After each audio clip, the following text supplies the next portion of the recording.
جی میں ہوں ظہیر الدین بابر۔ عرب لیگ آپ اس کو کہیں یا OIC کا مشترکہ اجلاس، اس کو آپ کوئی بھی نام دیں، ایک بات طے ہے کہ وہ بے نتیجہ رہا اور مسلمان ملکوں کے درمیان جو اتفاق اور اتحاد کا نہ ہونا ہے اس کا ایک ثبوت پیش کر گیا۔ یعنی کہ مسلم دنیا 50 سے زائد جو اسلامی ملکوں میں جو لوگ موجود رہتے ہیں، جو مسلمان ہیں، وہ یقیناً اس پر شرمندہ ہوئے۔ بلکہ اس سے بھی آگے کی بڑھ کی بات کی جائے کہ اگر جو غیر مسلم بھی ہے وہ بھی شرمندہ ہوئے کہ جو اسلام کے حوالے سے جو یہ کہا جاتا ہے کہ اتفاق ہے، مسلم دنیا ہے، عالم اسلام ہے، وہ کسی طور پر کوئی بھی اسرائیل کے خلاف کوئی نتیجہ خیز اقدام اٹھانے پر رضامند نہ ہوا۔ مثال کے طور پر یہ کہا گیا کچھ مسلم ممالک کی طرف سے کہ جناب اسرائیل کو جو تیل کی فراہمی ہے وہ بند کر دی جائے، مگر یہ اس کے نتیجے میں یہ ہوا کہ UAE اور بحرین نے اس کی مخالفت کی۔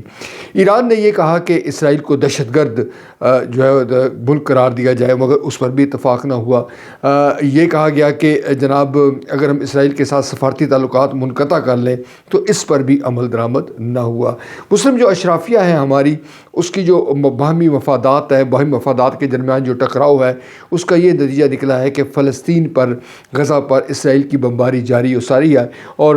جو حکمران طبقہ ہے مسلمانوں کا، وہ دراصل عملی طور پر ایک تماشبین کا کردار ادا کر رہا ہے۔ اس پس منظر میں جو حماس ہے اور اس کے جو ہم خیال لوگ ہیں اور جو طاقت پر کے ذریعے معاملات کو نپٹانے پر یقین رکھتے ہیں، دراصل ان کا جو نیریٹو ہے وہ مؤثر ثابت ہوتا ہے اور اس کی پذیرائی ہوتی ہے۔ حقیقت یہ ہے جو دانشور طبقہ ہے مسلمان دنیا کا، وہ اس کا یہ رائے ہے کہ اسرائیل کے ساتھ تصادم سے گریز کرنا چاہیے، اور یہ بات ایسی ہے کہ جس پر جو عام جو جذباتی جو لوگ ہیں بعض، وہ اس پر معترض بھی ہوتے ہیں، مگر جس طرح اسرائیل نے وحشت و بربریت کا مظاہرہ کیا ہے غزہ میں، وہ آپ کے سامنے ہے، اور عملاً جو غزہ شہر ہے وہ اس وقت کھنڈرات کا منظر پیش کر رہا ہے۔ اور کچھ لوگ یہ کہتے ہیں کہ 25-30 سال یا اس سے زائد کے لیے غزہ جو ہے وہ پسماندگی کا شکار ہو گیا، اور وہاں پر بنیادی ضروریات زندگی کا جو حصول ہے وہ مشکل ثابت ہوگا۔ اس وقت امریکہ جو اس کی پشت پناہی کر رہا ہے، اور امریکہ کی جانب سے تاحال ایک بار بھی نہیں کہا گیا کہ جو اسرائیل کی جو فوجی طاقت کے ذریعے جس طرح نپٹانے کی کوشش ہے، اور جس طرح سے معصوم فلسطینی جو کم و بیش 10,000 سے جن کی تعداد بڑھ گئی ہے، 4,000 سے زائد جو بچے ہیں وہ اس میں شہید ہوئے ہیں، جو خواتین ہیں ان کی وہ بھی ہزاروں کی تعداد میں اپنی جان سے ہاتھ دھو بیٹھی ہے، مگر امریکہ تاحال اس بات پر بضد ہے کہ وہ کسی طور پر اسرائیل کی مذمت نہیں کر رہا فوجی کارروائی کی۔ اور اس پس منظر میں یہ جو اجلاس ہوا ہے جدہ میں، اس نے ایک اور جو ہے وہ پول کھول دیا ہے، اور یہ تمام جو عمل ہے اس کا نتیجہ یہی نکلے گا کہ جو اسرائیل کی حوصلہ افزائی ہوگی۔ سوال یہ ہے کہ اگر مسلم دنیا سفارتی تعلقات منقطع نہیں کر سکتی، اسرائیل کو تیل کی فراہمی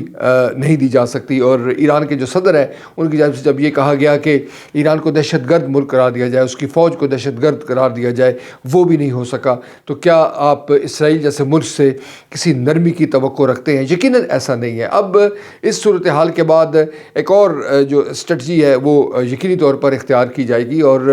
جو مسلم دنیا کے اندر جو ہارڈ کور لوگ ہیں، جو طاقت کے ذریعے مسائل کو حل کرنے پر یقین رکھتے ہیں، وہ یقیناً حماس کی جانب ان کا ٹلٹ ہوگا، حزب اللہ کی جانب ان کا ٹلٹ ہوگا، حوثی قبائل کی جانب ان کا ٹلٹ ہوگا، اور جو ایران کا نیریٹو ہے کہ جناب یہ معاملات جو ہے وہ طاقت کے ذریعے حل ہو سکتے ہیں، اور یہ ایک جو فریڈم فائٹرز ہیں، جو حماس کے جو لوگ ہیں، حزب اللہ کے لوگ ہیں، دراصل ان کو جو ہے تو مؤثر بنانے کی ضرورت ہے، ان کی درپردہ حمایت کرنے کی ضرورت ہے، اور اس کا نتیجہ یہ نکلے گا۔ یعنی کہ اس کو ہم آسان الفاظ میں یہ کہہ سکتے ہیں کہ بیچ چوراہے میں مسلمانوں کی جو اتفاق اور اتحاد کا جو ڈھکوسلا تھا، جو ان کے دعوے تھے اور جو ان کے نعرے تھے، وہ عملاً ثابت ہو گئے، اور ایک بار پھر یہ بات پہ اس پر عملاً مہر تصدیق ثبت ہو گئی OIC کے ذریعے، یا جو عرب جو